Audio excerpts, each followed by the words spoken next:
mga sis, magandang araw, magandang hapon, magandang gabi. Gabi na ngayon dito. And bago tayo magluto ay gagawa muna ako ng okra water.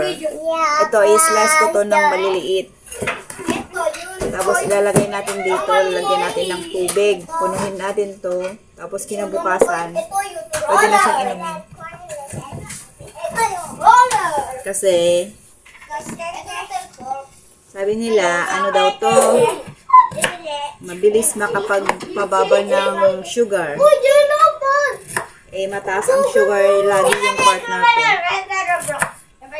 Kaya, ginagawan ko siya ng ganito.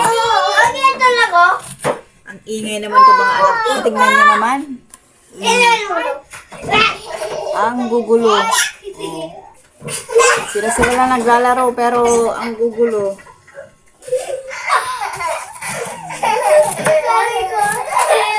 Slice ko lang siya na maliliit. Ganyan siya kaliliit. Ganyan siya kaliliit ng slice. Ayan. Tapos ilalagay natin dito. Huwag maingay, Jello. Huwag maingay. Bakit ba ang kulit, anak? Oh. Bakit ang kulit? Ba't ang kulit? Huwag maingay.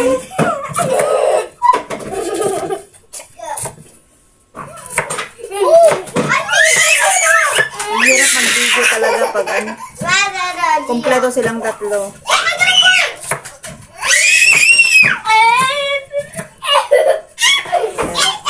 Tapos, ilalagay natin lahat dito. I-slice natin lahat itong tatlong okra.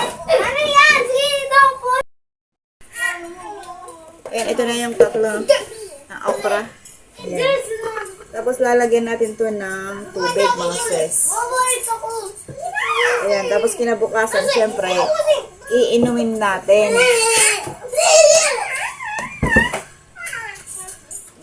Pupunuhin natin to ng tubig.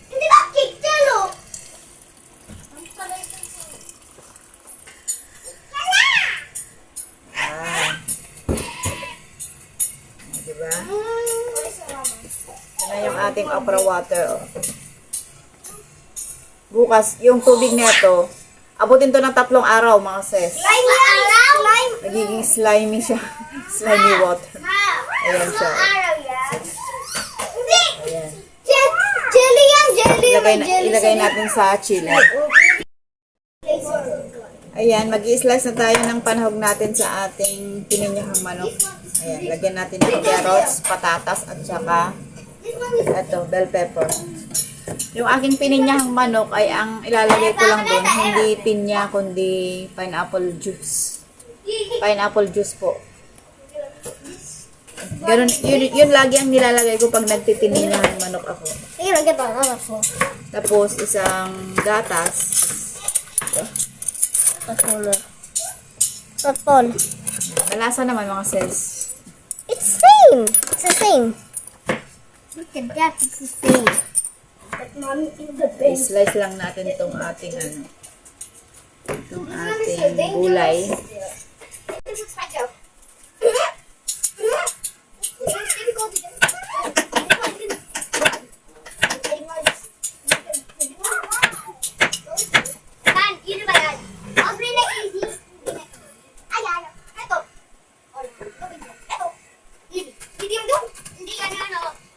Yung ating bell pepper.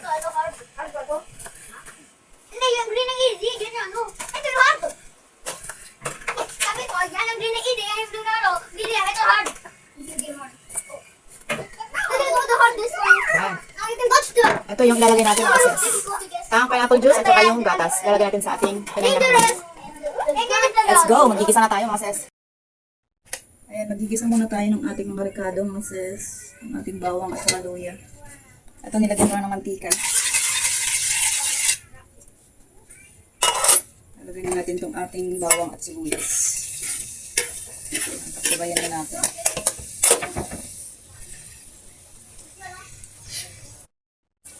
Ayan, ito wait lang natin medyo mag-brown.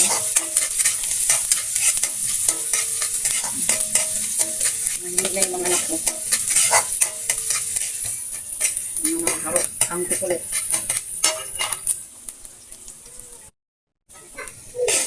ito mga sis, medyo nag-brown na at bumango na din. Lumabas ang kanyang aroma.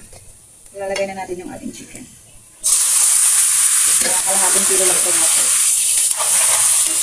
Gigitin natin ito ng maayos. Hanggang sa parang medyo maprito. Kaya masarap.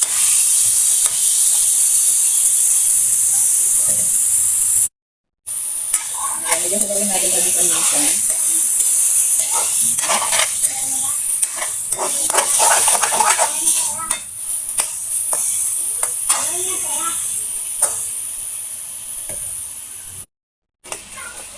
Ayan, gisado na ito mga sis. Ayan, tumalabas na yung kanyang mantika. Itiglahan na natin. Lalagyan na natin yung ating asin. Yung pinang-asin na. Paminta. Ang ating madasarap. At yung ating pineapple juice. Ayan. Nasilagay lahat kasi kalahati lang kilo lang naman.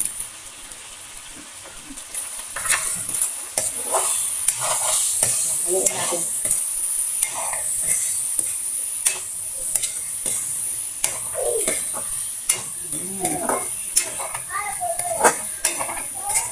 Diba? Ang bango na mga sis. Tapos lalagyan na natin ng tubig. Lagyan natin ng tubig.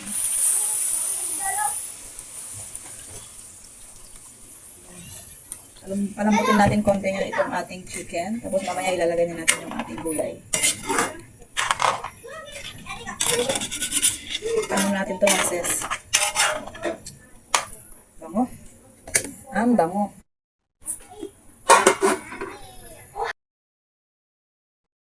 Ilalagay na natin yung ating mga gulay mga sis. Halo-halo na to. Carrots, patatas, at saka yung ating bell pepper.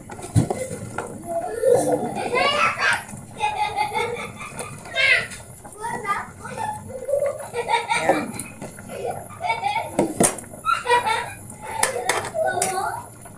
Huluan uli natin. Saka natin ilalagay maya-maya yung ating gatas.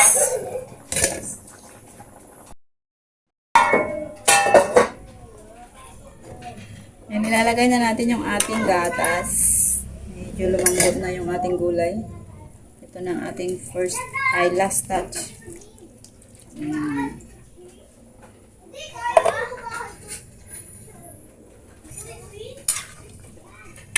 Ayan mga sis, kung napapansin nyo, medyo masabaw siya. Kasi kailangan ko ng sabaw para sa mga bata. Ayan. Pero kung gusto nyo ng paigain ito, pwede nyo pakuluan pa ng pakuluan hanggang sa ma-absorb yung water nyo. Ayan, pakuluan ko lang to tapos okay na mga sis. Luto na.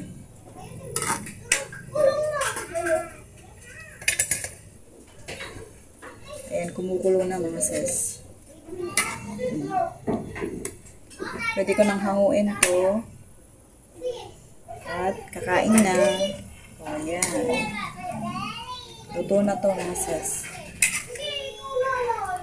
O, diba? May sabaw siya. Sabaw. Mahilig kasi sila sa sabaw. Kaya hindi ko na paiigain to. Hahanguin ko na mga sis.